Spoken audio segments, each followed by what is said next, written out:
প্রিয় দর্শক, আসসালামু আলাইকুম। আজকে আপনাদের মাঝে সুন্দর একটি ভিডিও নিয়ে আসছি।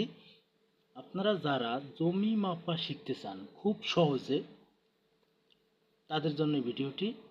আশা করি ভিডিওটি সম্পূর্ণ দেখবেন, তাহলে আপনারা জমি পরিমাপ করতে পারবেন। এখন জমি পরিমাপ করার আগে আপনাদের সর্বপ্রথম এই যে স্কেল, এই স্কেলটি সম্পর্কে ধারণা থাকতে হবে। এই স্কেলটিকে গুনিয়া স্কেল বলা হয়।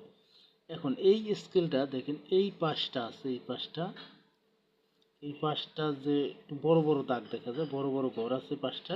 আর এই যে একটা পাশ আছে, এই পাশটা হলো ছোট ছোট ঘর। এখন এই যে বড় ঘর, এই বড় ঘরের, যেমন এই বড় ঘরের ভিতরে দেখেন, এই যে এই বড় ঘর, এই দাগটা থেকে এই দাগটা পর্যন্ত এই ঘরের দূরত্ব হলো 20 লিং।